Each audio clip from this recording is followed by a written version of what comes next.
আসসালামু আলাইকুম। এখন হচ্ছে গভীর রাত, প্রায় 1টা বাজতে চলেছে এবং আমরা কম্বল নিয়ে চলেছি হচ্ছে আমাদের ভৈরব রেল স্টেশনে। যারা শুয়ে আছে তাদের মধ্য থেকে যারা খুব বেশি কষ্টে আছে, বিশেষ করে বয়স্ক, ওনাদেরকে আজকে আমরা কম্বল বিতরণ করব। এখন হচ্ছে আমরা বঙ্গবন্ধু সরণি থেকে রিক্সা নিয়েছি, রিক্সা করে এখন আমরা যাব হচ্ছে রেল স্টেশনের দিকে।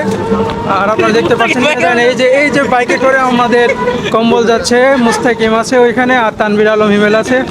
আল্লাহু আকবার। নেকির কাজে সবসময় আমরা হাজির। আল্লাহ পাক মহান, উনি আমাদেরকে সুযোগ দিচ্ছে মানুষের পাশে দাঁড়ানোর, এজন্য বারবার বলবো আল্লাহু আকবার।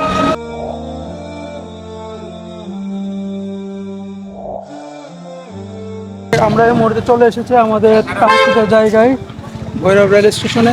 ইনশাল্লাহ আমরা খুব দ্রুত মানুষ দেখে দেখে আমরা কম্বল বিতরণ করব ইনশাআল্লাহ। কেমন আছে গ্রাম ভাই? অনুভূতি কেমন? অনুভূতি ভালো, অনেক ভালো। মাশাআল্লাহ মাশাআল্লাহ। নেকির কাজ একটু কষ্ট হইলে অনেক ভালো। আলহামদুলিল্লাহ, বিসমিল্লাহ বলে আমরা শুরু করছি। দিন ওনারে দিয়ে দেন, দিয়ে দেন। লুঙ্গি দিয়ে ঘুমাইছে, ওনারে দিচ্ছি। আগে মুরব্বীরা, তারপর বাকি সবাই। দেখে দেখে দিব, ঠিক আছে? সবার জন্য না, শুধু মুরব্বীদেরকে দিব।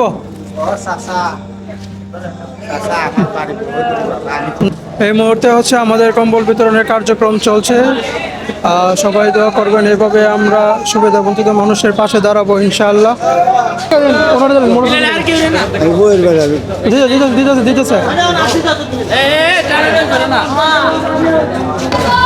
তোমার না, পরিস্থিতি খুব ভয়াবহ। কম্বল ছিল অল্প, মানুষ ছিল বেশি, কিন্তু সবচেয়ে বড় বিষয় হচ্ছে যারা প্রাপ্য না তাদেরকে আমরা দেই নাই, কারণ কোনো দরকার নাই।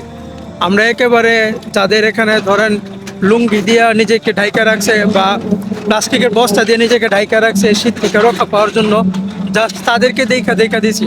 আর বাকি মানুষের ভিড় তো হবেই, তো সবাইকে দেওয়া হয় নাই। দেখে যারা প্রাপ্য ছিল তাদেরকে দিছি। পিছনে দেখতেছেন এদের অবস্থা খুব কাহিল, খুব কষ্টে বেড়ে যায়। আরে না, সবাই অনেক কষ্ট করে বেরিয়ে আইছি এখান থেকে। এখন যাবো ভৈরব বাস স্ট্যান্ডের দিকে, ওইখানে যাদেরকে পাবো ওইখানে দিব ইনশাআল্লাহ।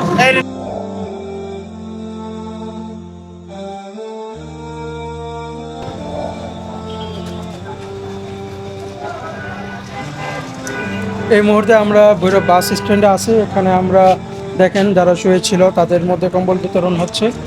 দেখে দেখে কম্বল বিতরণ হবে, বেশি মানুষ দিতে হবে বিষয়টা এরকম না, কিন্তু যারা প্রাপ্য তাদেরকে অবশ্যই দিতে হবে।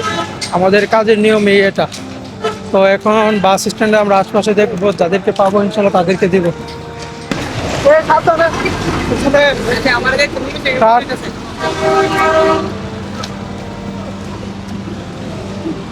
কাউরে পাইছেন? আচ্ছা, ওইদিকে। আর ওনারা হচ্ছে রাস্তার পাশে যে জায়গাটা থাকে মানুষ হাঁটার জন্য বা পারাবার ওই জন্য এখানে শুয়ে আছে, তো ওনাকে একটা দিব আমরা, দিয়ে দেন ওনাকে একটা। এই মুহূর্তে যে কম্বলগুলো অবশিষ্ট আছে এগুলো আমরা ভাগাভাগি করে নিছি। আমরা সবাই আমাদের প্রতিবেশীদের মধ্যে খোঁজ করে এই কম্বলগুলো দিয়ে দিব ইনশাআল্লাহ। সবাই দোয়া করবেন। আজকের মতো আমাদের কার্যক্রম এখানেই শেষ করলাম। 5ম ধাপের কম্বল বিতরণ শেষ হলো আলহামদুলিল্লাহ। এখন হচ্ছে আমরা 6ষ্ঠ ধাপের প্রস্তুতি নিব ইনশাআল্লাহ।